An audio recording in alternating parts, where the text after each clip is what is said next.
Good morning, students. Today we are here to study the new lesson in geography, that is Lifelines of National Economy. So let's start this lesson. This is the last lesson of your geography textbook. So with this we are going to complete the geography subject. Okay. Let's in this lesson we are going to study about the different means of transport. You know that the different means of transport we have: landway, airway, waterway. So in this main transport system we are going to study in detail. First thing we have to understand that means of transport is very much requisite or it is prerequisite for country's development, because why we say that it is prerequisite for the country's development, because when the roadways or the means of transport is not functioning properly, the country cannot develop. When production is carried in different locations or different places, production is conducted, so supply location, from supply location or the production location to the demand location where the market is situated, the demand location, the goods have to be transported. For that purpose, efficient means of transport is very much necessary.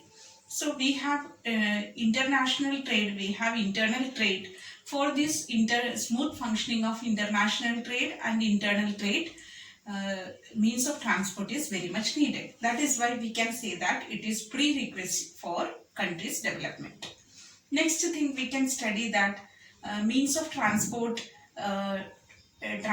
trade and communication. These three are complementary to each other. Why we say that it is complementary to each other? Because the trade or means of transport is needed for trade. At the same time, communication with the technological development, efficient communication devices or communicative systems are operating with that, which facilitate the smooth trade or smooth international trade or internal trade. For that, communication system and transport system both are needed. So we can say to maintain the smooth functioning of trade, this transport and communication are very much needed. That is why it is known as complementary to each other. Okay. Now we have to study what are the three important main transport system we have, that is landway. Landways include three things, that is roadway, railway and pipeline service. Then we have waterway. Waterway means it is inland and inland waterways we have. So waterways are one of the important efficient means of transportation. And another important transportation that we have, that is airways. Airways we have international airways we have and domestic airways we have. So these are the important transport system. Waterways we have inland and overseas waterways. Okay, overseas trade is conducted through the by the waterway, and inland waterway system we have. So about these all we have to study in detail. So this is a very comparatively, if you compare the other lessons, it is very easy lesson, but many objectives you can expect from this lesson. That is one of the important peculiarity. Next, we are going to study about the roadways. First important means of transport, that is roadway. Roadway we can see everywhere, all over the country, network of roads are connected. So we have a very efficient road system in our country, and roadways are comparatively more important, greater importance we can see in India. So why roadways have greater importance? Because first important thing is that the construction of roadway is comparatively cheaper than railway. Okay.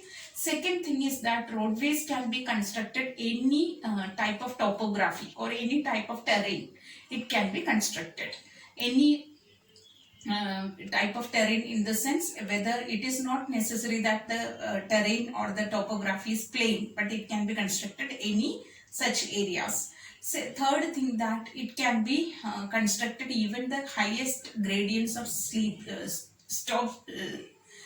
slopes it can be constructed, or the construction of roadways is possible even the slopes. That is one of the important thing.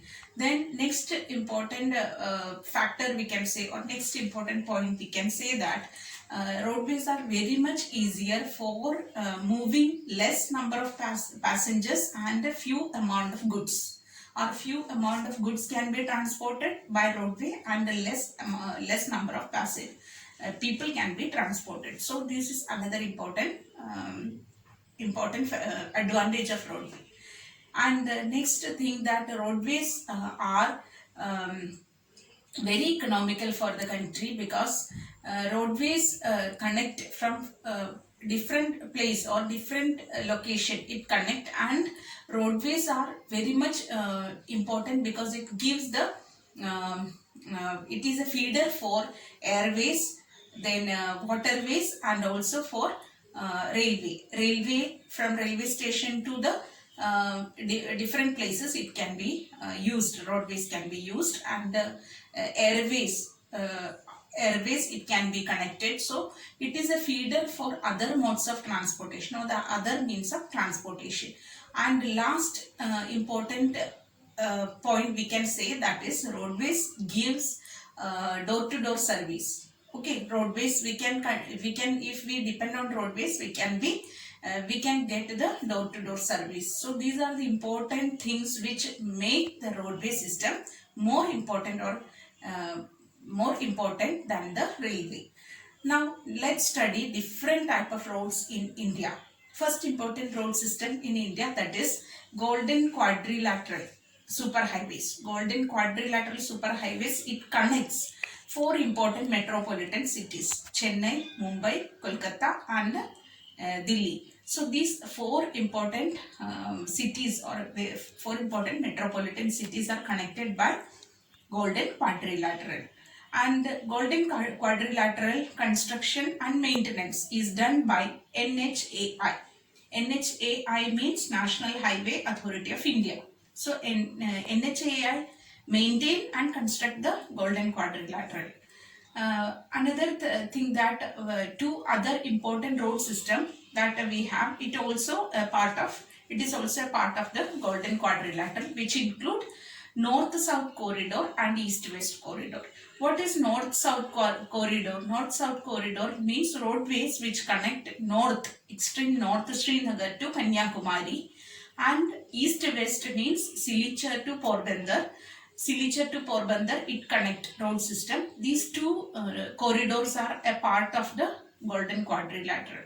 So Silchar to Porbandar we have road system, and it is known as East-West corridor. North to South, which means Srinagar to Kanyakumari. This is also part of the which one? Golden Quadrilateral. Okay, next type of road system we have, that is National Highways. National Highways, very familiar to you, that we have in our nearby nearby us, we can see the National Highways. There are so many National Highways in India. NH1, National Highway 1, which is known as the Sher Shah Suri Marg, which was constructed to connect Delhi to Amritsar. The longest national highway, that is Varanasi to Kanyakumari, NH7, which is the longest national highway. These two things you have to remember. Other than that, National Highway construction and maintenance, that is done by Central Public Works Department. It is under the central government. Central Public Works Department maintain the national highways all over the India. Third important type of roads we have, that is known as the state highways. State highways connect from the state capital to different districts. So capital to different districts, it connects. These roads are under the Public Works Department system, or Public Works Department under the state government, which this department carry out the maintenance and construction of this state highways. So state highways is one of the another type of roadways in India. Next thing, district highways. District highways means in the district to other places it connects. This is under the Jilla Parishad. So Jilla Parishad constructs and maintain the district highways. Last, that is other road system. Other roads which include the panchayat roads. Okay, panchayat, under the panchayat village panchayat, rural administrative system, the roads which are connected, that is known as other roads. So other roads, in that one of the important this yojana, that is a program by Pradhan Mantri Sadak Yojana, Gramin Sadak Yojana. As a part of this program, roads have been constructed in different villages to connect the main places in our country. So other roads include these all panchayat roads and other roads which are metalled and constructed by the panchayat under the panchayat government or local government system. Another type of road that is known as border roads. Border roads are in the border areas of India which is at the bordering areas in the north and northeastern parts, especially border roads are situated. Border roads are under the organization known as Border Roads Organization, which was established in 1960 for the construction of border roads. And this because of the construction of these border roads, these areas like north and northeastern part, which are the borders which are adjoining the borders of India, these areas have got high accessibility or more accessibility of services because because of these roads, the development of these areas was possible. And another thing that these areas economically developed. Okay, agricultural development along with that economic development was possible because of the border roads. So 1960, the Border Roads Organization was established, and under this Border Roads Organization, the roads have been constructed. So this is another type of road we have in our country. Next important topic we have to cover, that is known as road density. Road density in the sense how much dense or how much roadways or length of the roads in 100 square kilometer, length of roads per 100 square kilometer area. It is known as road density. Road density varies from place to place. We can see Sikkim or the areas which are mountainous areas like Jammu and Kashmir, road density is comparatively less. But in the plains like northern plains, Punjab, Haryana, UP, Kerala, etc., where we can see the road density is more. So road density varies from one place to another place, depend upon the terrain of that region. This is another important concept you have to study.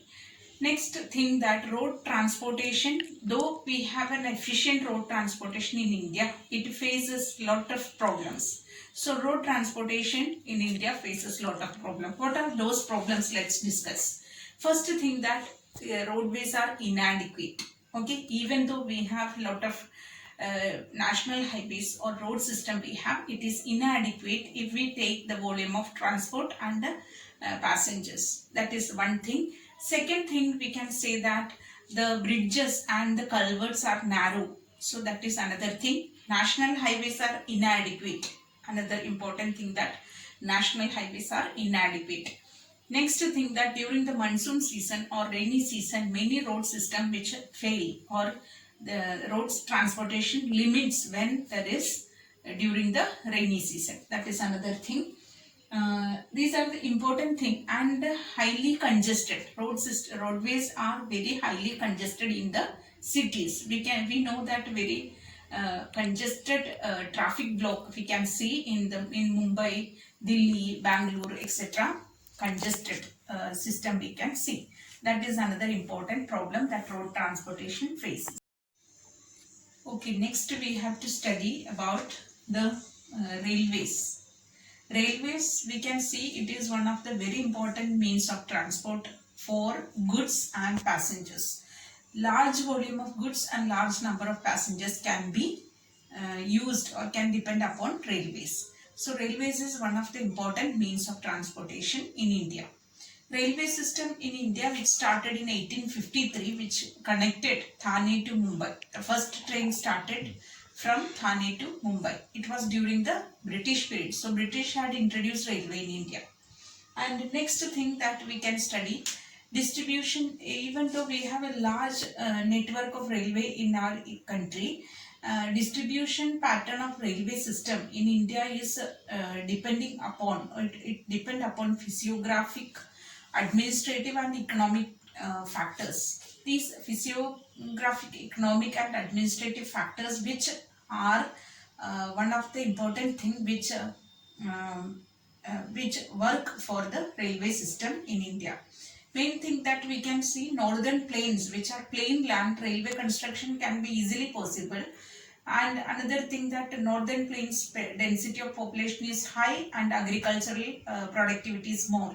So railways proved as a very efficient system of transport in northern plains, but yet the railway transport system here feel or it finds some obstacle. That means the wide rivers like Ganga, Yamuna, such rivers are very wide and construction of bridges across the river is very difficult, or construction cost is more. So river bed, construction of railway in the river bed is very difficult. These problems it face or railways face in the northern plains, even though railways are railways can be efficiently managed in northern plains. Many advantages it has, but many obstacles it faces in this region. Next important difficulty in another important part of India, that is peninsular region, the railway construction is highly difficult because of the mountain system, and tunnels and gaps are there. Tunnels have to be constructed. So railway face such a problem in peninsular region. That is another important area of obstacle. Next, we can see Gujarat. Gujarat, some areas are marshy land, or swamps are there. Swamps or marsh, such places are there. So railway construction is highly difficult. Rajasthan, if we take desert areas, we can see railway construction is proved to be not possible. Next, another important area we can see the forest tracts or forest areas of Chhattisgarh, Madhya Pradesh, Jharkhand, etc. Thick forest coverage we can see. So this clearing forest and constructing railways is a very important problem, or it face some problem in these regions. So we can study or we can see that physiographic, economic and what we say, economic and administrative factors which influence the pattern of railway, or it influence the construction of railway. Next next important thing, that a railway problem or railway transportation or railway transport also face many problems, like we have studied road transport problems. Same way here, railway transport also faces many problems. What are the important problems of this railway transport? First thing, that many people travel without ticket. So that is one of the important problem. Next thing, that in the people unnecessarily pull the chain and stop the train, which create damage to the railway. Next thing, that people destroy the railway means things in the train. So that is another important obstacle we face, or obstacle railway transport faces. So these are the important things that railway transport phase or obstacles of railway transport. So here we have to understand that problems of railway transport is different, and physiographic or some factors which influence the railway pattern of railway or construction of railway is different. So whenever the question is asked, you have to understand it properly. Railway transport, if it is asked, we can say that the people, how they destroy the property, that is one of the important thing. And people travel without ticket, and theft. Okay, theft is another important obstacle we face in the transport system or transport of railway. These are the important thing you have to remember. Next, another land transport system here we have to study, that is pipeline. Pipeline is very new arrival in the transport map of India. Pipeline service, first it was used for transporting water, but nowadays it is used for transporting crude oil, petroleum and natural gas. So these things are mainly transported now. We can see oil refineries which are connected with the fertilizer plants, petrochemical plants with the pipeline service, and these things are carried or transported through the pipeline. We have such pipeline services very important in the development of India now.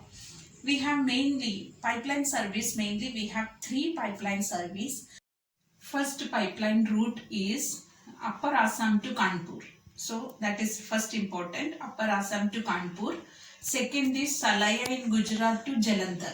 Third one, that is the longest pipeline service, pipeline route, that is it connect Hajira in Gujarat to Vijaypur and Jagdishpur. So it is known as HVJ pipeline, which is the longest pipeline service. So Hajira, Vijaypur, Jagdishpur. These three important pipeline routes we have, which connect the fertilizer plants or oil fields to fertilizer plants. We could see the oil field, the fertilizer plants in the interior of the country, such as Madura, Baroni. These all places the fertilizer plants are located, which could be easily possible with the use of pipeline service. So from Gujarat, oil fields from Gujarat and natural gas places which have gas deposits to the interior part of the country, pipeline service or pipeline routes are connected. This is one of the important peculiarity or important advantage of pipeline service. We can see that pipeline service, which is initially the first investment or initial investment in pipeline is high, but subsequent cost is less, and it also subsequent cost means after laying the pipeline, first time investment is, or it is a first time investment, first investment is more, but though if we invest more later, the investment is less.